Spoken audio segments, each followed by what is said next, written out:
gear seekers, I'm Nick. It's time for some more B550 action. This time we're checking out an MATX board from BIOSTAR, the BIOSTAR Racing B550 GTQ. And remember, ladies and gents, as I always say, and I love the responses in the comments, this is not a review. Let's do it.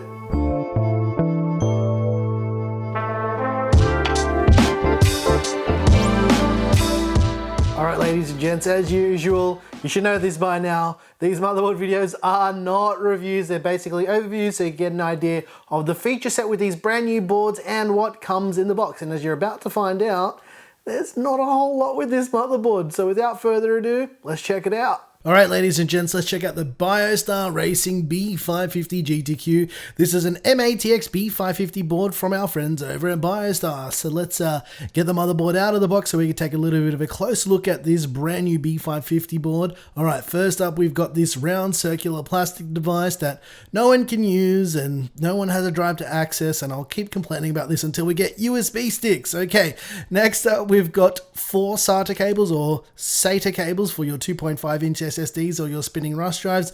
Pretty standard for BIOSTAR to include this many with their motherboards. And then last of all, we've got the quick installation guide. And now this is a very quick installation guide. There's not a lot in this box, as you've basically just seen everything that comes with the motherboard. And speaking of the motherboard, let's unsheath that motherboard so we can take a little bit of a closer look at the BIOSTAR Racing B550 GTQ.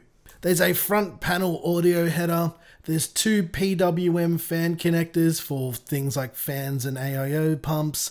There's a COM port or a serial port header, which is actually quite nice for consoling in if you're building a server. There's 2 USB 2.0 headers. There's 2 SATA ports for your 2.5-inch SSDs or your spinning rush drives. There is actually more SATA on this board. And the front panel connectors for all your lights and all your switches to turn your PC on and let you know that your PC is actually on. There's 4 more SATA connectors or SATA connectors for your 2.5-inch SSDs or your spinning rush drive. There's a front panel USB 3.2 header, and there's a 24-pin power connector to send all the juice to your brand new B550 GTQ. On the top right hand side of the board, there's 2 3-pin 5-volt addressable RGB headers and a 4-pin 12-volt RGB header as well. And above the CPU socket, there's a single PWM fan header for a CPU fan. And on the top left-hand side of the board, or on the right-hand side if you're looking at it from this orientation, there's an 8-pin EPS power connector for the CPU.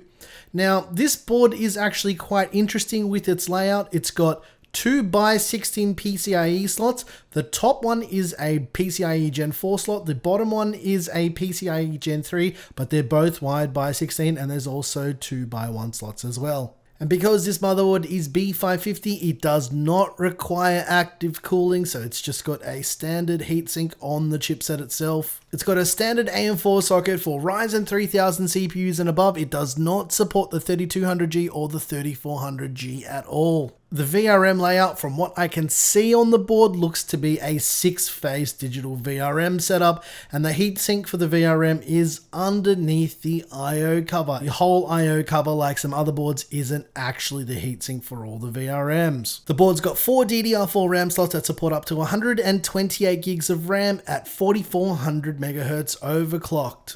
If we flip the board over, you can see there's not a lot going on here. There's the standard socket backplate for the AM4 socket, and you can see the permanently attached I/O shield is connected to the bottom of the board. So let's take those M.2 heatsinks off so we can take a little bit of a closer look at what's underneath. There's 2 M.2 slots. The top one is a Gen 4 M.2 slot, and the bottom one is a Gen 3 M.2 slot. But yeah, as I mentioned, there's not a lot going on with this board. It is very basic in its feature set. On the rear I/O, we've got a DVI port. Yes, a DVI, you're not seeing things. There's a DisplayPort connector and an HDMI connector. There's a PS2 connector, some USB. There's some USB 3.2 and USB Type-C. Some more USB 3.2. There's also Gigabit Ethernet, not 2.5 gig Ethernet like most of these newer B550 boards. And stereo input and output for the built-in audio interface. There's also that integrated I/O shield. But ladies and gents, it's time to visit our friends once again over at Peel Corp. Let's do a little bit of a peel and take off that plastic so we can do some B-roll and take a bit of a closer look at the BIOSTAR B550 GTQ. Let's go.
hope you enjoyed the first look and overview of the BIOSTAR Racing B550 GTQ. Sounds like a race car, right, Claire? Yeah. Yeah, well, there's a bit of information I wanted to share with this board, and the information is there isn't any information. There's no specifications. There's nothing online about it. I mean, there is obviously a product listing on BIOSTAR's website, but there isn't a whole lot of actual concrete details. From what I can see, it's got a 6-phase VRM setup. Pricing wise, we've got no idea, but I can estimate it being between, I'm gonna say 100 and 120 US dollars. It kind of looks like it fits into that range.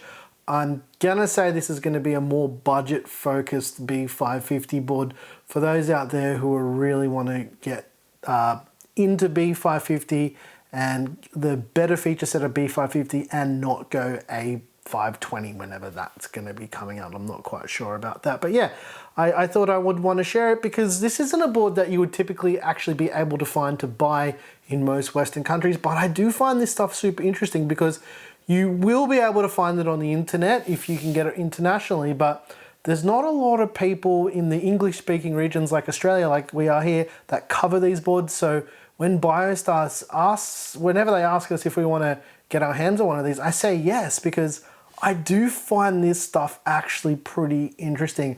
And it's interesting to see the design choices that they make for these, let's call it, it's not inside the big four. The big four is the big four main motherboard vendors. So yeah, I like it. I think it's interesting. Let's do a build with it, Claire. We should, right? Yeah. We should do something with it. We've got 3 MATX cases waiting for builds to be done. So I think we're actually going to use this board for one of them because I do find this quite compelling, and I'm probably going to put a 3950X on it just because, yeah, let's see how that goes. Anyway, hope you guys enjoyed it. If you like the music you heard here, I make all the music. It's available over on our Patreon. If you like the video, smash the like button. If you hated the video, hit the dislike button twice. If you want to support the channel, hit the join button. If you want to get early access to videos just like this one, we're over on Floatplane as well. Yes, we are on Floatplane. We are one of few creators that are on Floatplane. Anyways, guys, once again, thank you so very much for watching. I'm your boy Nick with Gear Seekers. You peek, we seek. And towards the end of that, Claire, I think I had spit on my lip. Yeah. It's just a bit awkward. I hope you guys can see that extra flavor that I saved on my lip for you. And I hope you guys are having a great day. Let's do 100K. Come on, let's do that really soon. We're getting close. Thanks for watching.